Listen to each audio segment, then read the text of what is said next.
Brad Guigar for 5 to Pull, 1 to Pass, a regular feature of the Evil Incorporated website. You can check us out at evil-comic.com. You can check out the daily comic strip, read this column, look at previews of some of the titles that we're talking about, even download it as a podcast if you want. We're going to talk about 3 to Pull, 1 to Pass, because we're just getting past the Memorial Day weekend, so we're going to do an abbreviated version. So let's get started right off the bat with number 1. Avengers Prime number 1, written by Brian Michael Bendis, penciled by Alan Davis. A villain to watch, TBA. Here's what they're saying. They were friends, brothers, and teammates throughout all of Marvel's greatest adventures.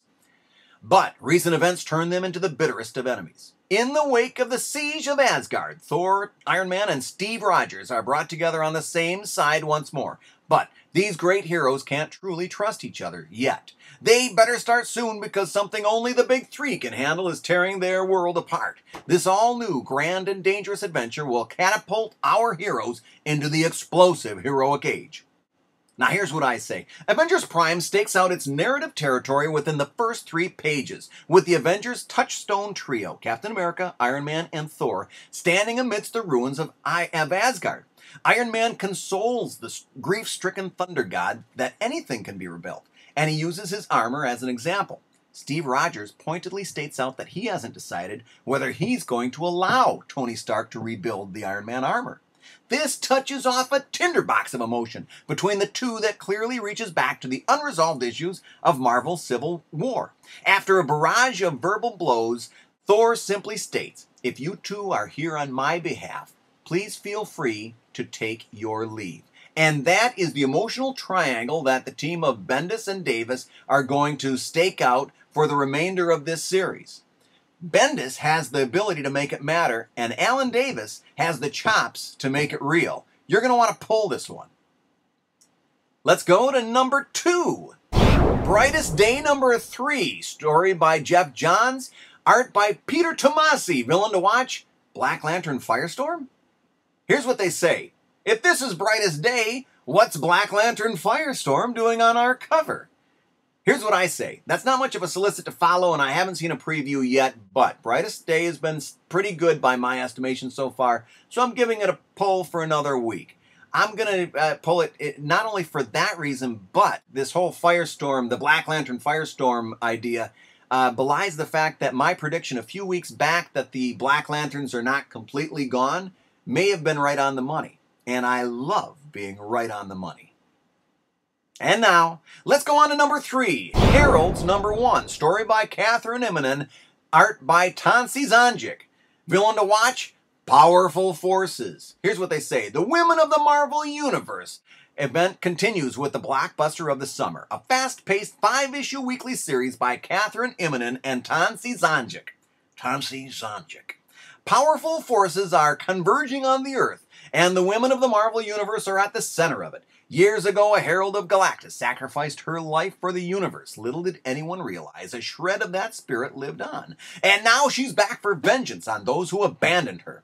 The most powerful heroines on the Marvel Universe must put aside their differences to stop this threat before the Earth is destroyed. Emma Frost, She-Hulk, Agent Abigail Brand, Hellcat, Valkyrie, Monica Rambeau, Sue Storm. These mighty women must be put to the test as never before, as cities are destroyed, families are torn apart, and a cosmic resurrection challenges the heroes' lives forever. Here's what I say. Remember when I told you about the email from the father who was looking for a female-centric superhero comic that was appropriate for his 8-year-old daughter? Well, I think I may have found it in Heroes, H-E-R-O-E-S. But this title shows a little promise as well, and I'm going to put this on a partial pull, give it a good solid look at the comic shop, because I think it shows a good degree of promise. It's definitely one that you're going to want to check out. Artist Tansy Zonjic was someone who took a little good-natured kidding from me for his lack of noses in Marvel Divas. The art in the preview looked a little bit less fashion sketchy and a little bit more comic booky, and that suits me just fine. And now, 1 to Pass. Franken Castle number 17. Story by Rick Remender. Art by Roland Obashi. Here's what they say. In the past few months, Frank Castle has had his family desecrated by the Hood, been killed by Dakin, been slashed to ribbons by the Hand, been hunted by Microchip's deadly dozen, has had a bounty placed on his head by Jigsaw. But now the Punisher has made a list of his own. God help you if your name is on it. It's time for the rise of Franken Castle. It's time for payback. Here's what I say. I have to admit, I've never been a real big fan of the Punisher, but the idea of stitching together his character and the Frankenstein monster really kind of leaves me cold. I'm going to be giving this one a wide berth when I see it at the comic shop today. Hey, this has been Brad Guigar for a special abbreviated post-Memorial Day weekend version of 5 to Pull, 1 to Pass, a regular feature of the Evil Incorporated website. You can check us out at evil-comic.com. You can check out the daily comic strip there and also get details on my next convention appearance, which is going to be down in Charlotte, North Carolina for the Heroes Convention. Yeah, I'll be down at Indy Island. I'll have all the Evil Incorporated books, how to make webcomics, fables, courting disaster, and special never-before-seen Power Girl poster that you're going to want to pick up. So I'll see you in Charlotte, and I'll see you next Wednesday.